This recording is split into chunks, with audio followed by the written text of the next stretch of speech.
अगर आप भी इंटर लेवल यानी कि जेएसएससी की इंटर लेवल वैकेंसी 2023 के लिए फॉर्म फिलअप करने वाले हैं तो ये वीडियो आपके लिए बहुत इंपॉर्टेंट होने वाला है।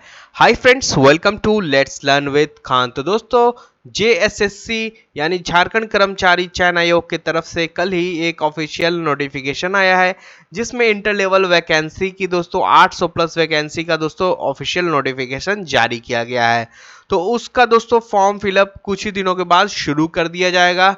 तो फॉर्म फिलअप शुरू करने से पहले मैं आपको कुछ बातें बताने वाला हूं दोस्तों, तो बातों को दोस्तों ध्यान से समझिएगा और डॉक्यूमेंट्स जो है दोस्तों आपको फॉर्म फिलअप करने से पहले ज़रूर बनवा लेने चाहिए ताकि आपको फ्यूचर में कोई दिक्कत ना हो। जब आप एग्ज़ाम पास करके जाएं, डॉक्यूमेंट वेरिफिकेशन के लिए जाएं तो आपको परेशानी ना हो। इसलिए दोस्तों वीडियो को शुरू से अंत तक देखिएगा और एक एक चीज़ को अच्छे से समझने का प्रयास कीजिएगा, क्योंकि दोस्तों मैं आपको एकदम अच्छे तरीके से समझाने वाला हूं। तो वीडियो को शुरू से अंत तक देखिएगा। तो दोस्तों, अभी तक आपने चैनल को सब्सक्राइब नहीं किया है, सब्सक्राइब करके बेल आइकन जरूर दबा लीजिएगा ताकि आने वाली इंपॉर्टेंट वीडियो की अपडेट सबसे पहले आप तक आ जाए। तो चलिए वीडियो को शुरू करते हैं और जानते हैं कौन कौन से आपको डॉक्यूमेंट्स बनवा लेने चाहिए आपने फॉर्म फिलअप करने से पहले। तो चलिए जानते हैं। देखिए दोस्तों, ये झारखंड जो आपके स्क्रीन पे दिख रहा है वो झारखंड कर्मचारी चयन आयोग की तरफ से जो ऑफिशियल नोटिफिकेशन आया था उसमें कुछ बातें लिखी गई हैं डॉक्यूमेंट्स रिलेटेड जो मैं आपको बताने वाला हूं। डिटेल से समझने का प्रयास कीजिएगा। चलिए जानते हैं।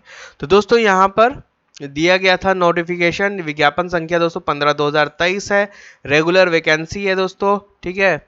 और नीचे की तरफ हम आएंगे दोस्तों, यहाँ पे परीक्षा शुल्क है 100 रुपया है और झारखंड के राज्य के अनुसूचित जाति जनजाति के अभ्यर्थियों के लिए 50 रुपया रखा गया है।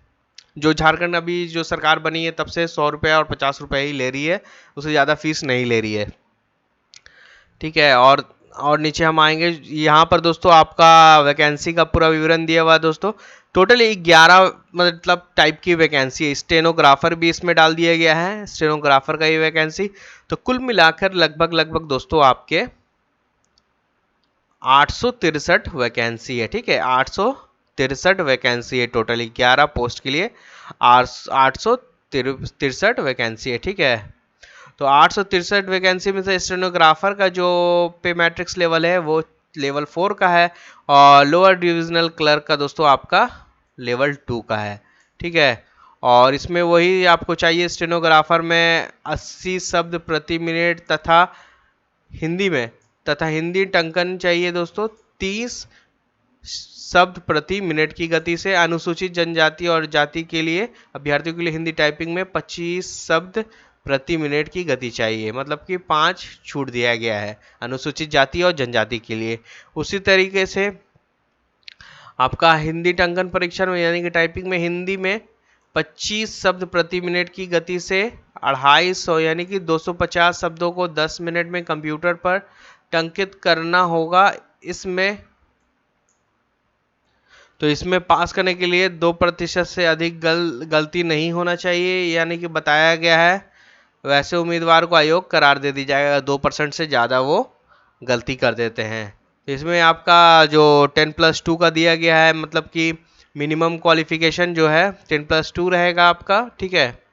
मतलब कि रेफरेंस डेट जब तक ऑनलाइन आवेदन की अंतिम तिथि को आधार तिथि रेफरेंस डेट माना जाएगा उस तिथि तक आपको 10+2 कंप्लीट हो जाना चाहिए, ठीक है। और यहाँ पर जो स्पोर्ट्स से बिलोंग करते हैं उसके बारे में यहाँ पे डिटेल्स दिया गया है, क्या क्या मतलब उनको चाहिए, मतलब कौन कौन सा उनका सर्टिफिकेट होना चाहिए। और यहाँ पे जो एज का है वो आपका न्यूनतम आयु 1/8/2023 से होना चाहिए और अधिकतम 1/8/2019 होना चाहिए। न्यूनतम आयु 18 वर्ष और अधिकतम आपका, तो इसमें अधिकतम उम्र होगा 35 वर्ष जो अनरिजर्व कैटेगरी ईडब्ल्यूएस से हैं। अत्यंत पिछड़ा वर्ग के लिए 37 वर्ष होगा पुरुषों के लिए, महिलाओं के लिए 38 वर्ष होगा, ठीक है। और अनुसूचित जाति जनजाति पुरुष एवं महिलाओं के लिए 40 वर्ष होगा अधिकतम उम्र। अब आइए थोड़ा सा यहाँ पर डिटेल से समझेंगे कौन कौन सा आपका मतलब डॉक्यूमेंट जरूरी है। यहाँ पर देखिए आरक्षण, ठीक है। आरक्षण में दिया गया आरक्षण का दावा करने वाले अभ्यर्थियों हेतु स्थायी निवासी प्रमाण पत्र, या ध्यान दीजिएगा यहाँ पर बढ़िया से, ठीक है।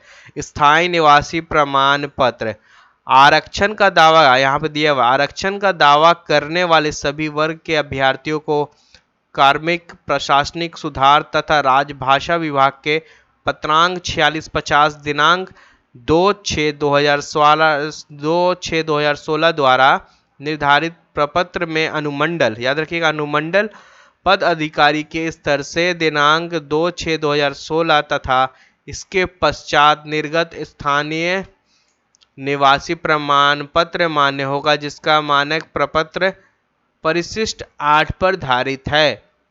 तो इसमें कहने का मतलब है कि आपका जो सर्टिफिकेट है यानी कि डोमिसाइल सर्टिफिकेट, स्थानीय निवासी प्रमाण पत्र 2/6/2016 द्वारा अनुमंडल पदाधिकारी के स्तर से बना होना चाहिए, उसके इसके पश्चात होना चाहिए तथा मतलब कि 2/6/2016 या फिर उसके पश्चात बना होना चाहिए आपका, उससे पहले का नहीं चलेगा। अथवा देखिए यहाँ पे अथवा भी दिया हुआ, और भी क्या है इसका, कार्मिक प्रशासनिक सुधार तथा राजभाषा विभाग के पत्रांक 5752 दिनांक 19/7/2019 द्वारा निर्धारित प्रपत्र में दिनांक 19/7/2019 को अथवा उसके पश्चात अंचल अधिकारी के स्तर से निर्गत स्थानीय निवासी प्रमाण पत्र मान्य होगा, जिसका मानक प्रपत्र परिशिष्ट 9 पर धारित है। यानी कि उसमें बताया जा रहा है कि अगर आपका स्थानीय निवासी प्रमाण पत्र यानी डोमिसाइल सर्टिफिकेट 19/7/2019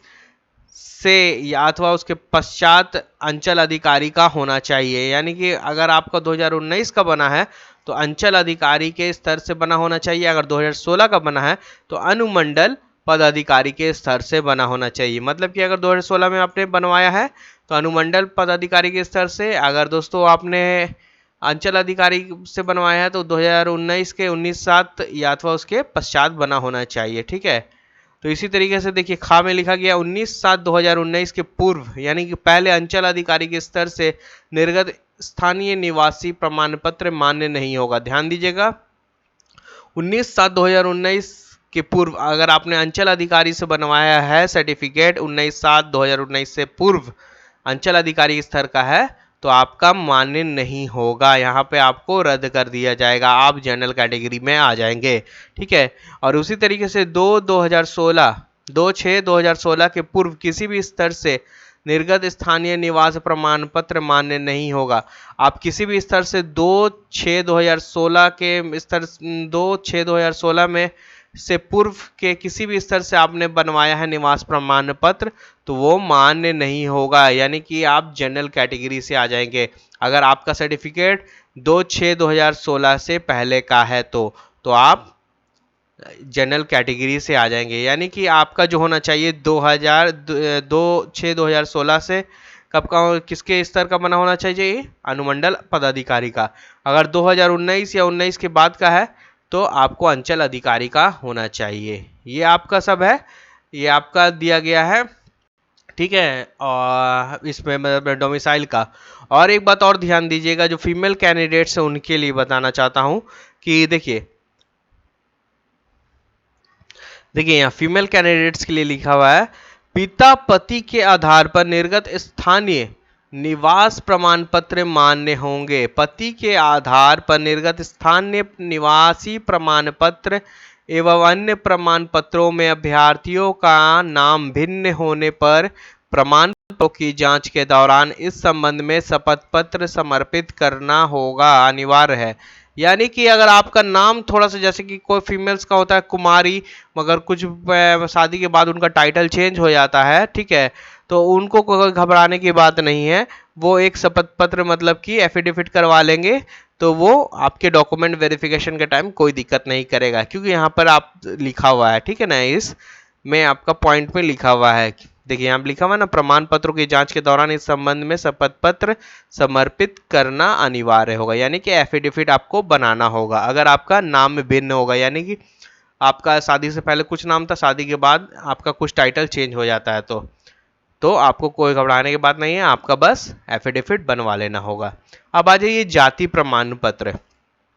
देखिए जाति प्रमाण पत्र में आपको झारखंड राज्य के अनुसूचित जाति जनजाति के संदर्भ में जिला अनुमंडल के उपायुक्त और अनुमंडल पदाधिकारी के स्तर से निर्गत जाति प्रमाण पत्र जिसका मानक प्रपत्र परिशिष्ट 1 पर धारित है, अथवा कार्मिक प्रशासनिक सुधार तथा राजभाषा विभाग के पत्रांक 1754 दिनांक 25/2/2019 द्वारा निर्धारित प्रपत्र में दिनांक 25/2/2019 को अथवा उसके पश्चात अंचल अधिकारी के स्तर से निर्गत जाति प्रमाण पत्र जिसका मानक प्रपत्र परिशिष्ट 2 पर धारित है, अथवा कार्मिक प्रशासनिक सुधार तथा राजभाषा विभाग के पत्रांक 2669 दिनांक 10/5/2023 द्वारा यथा संशोधित मानक प्रपत्र में दिनांक 10/5/2023 को अथवा उसके पश्चात अंचल अधिकारी से के स्तर से निर्गत जाति प्रमाण पत्र जिसका मानक प्रपत्र परिशिष्ट 3 पर धारित होगा।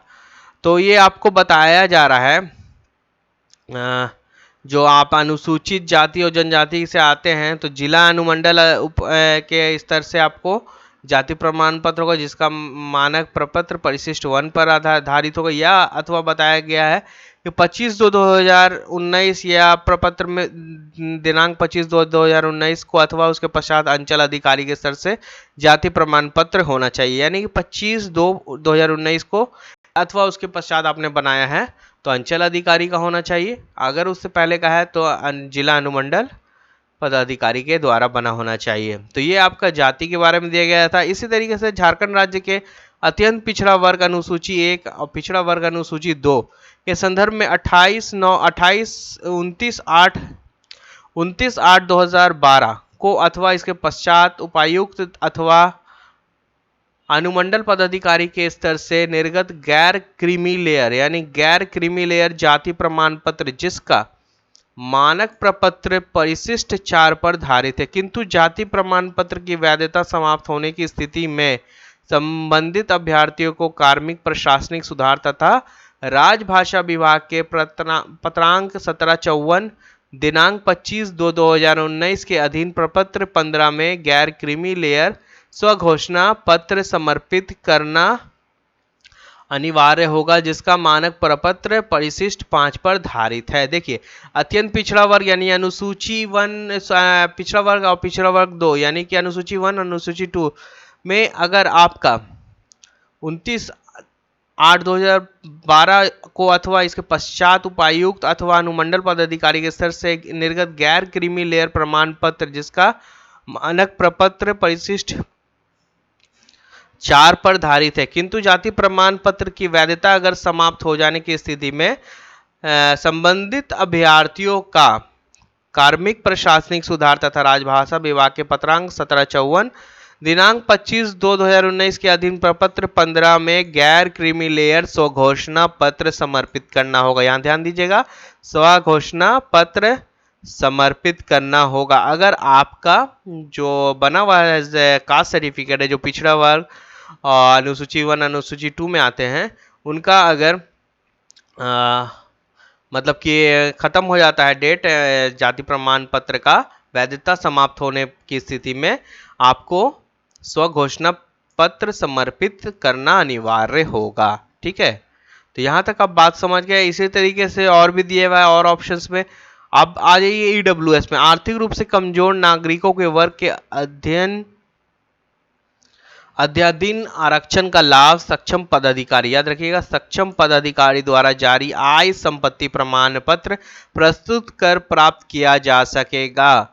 आर्थिक रूप से कमजोर नागरिकों के वर्ग के सदस्य के रूप में अभ्यर्थियों के दावे के प्रमाण स्वरूप विविध प्रपत्र परिशिष्ट 7 में उपायुक्त अनुमंडल पदाधिकारी अंचल अधिकारी द्वारा निर्गत आय एवं संपत्ति प्रमाण पत्र मान्य होंगे।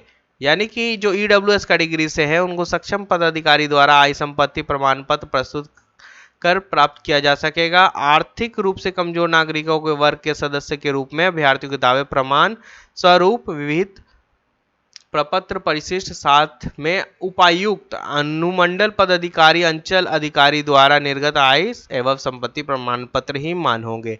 मतलब उपायुक्त अनुमंडल पदाधिकारी अंचल अधिकारी द्वारा निर्गत आय एवं संपत्ति प्रमाण पत्र मान्य होंगे।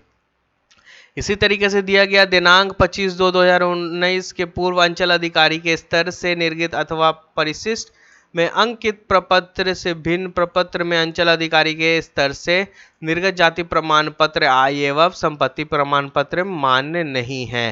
ठीक है, उसी तरीके से एक और पॉइंट में दिया गया है आपका परिशिष्ट में अंकित प्रपत्र से भिन्न प्रपत्र में निर्गत जाति प्रमाण पत्र आय एवं संपत्ति प्रमाण पत्र सामान्यतः मान्य नहीं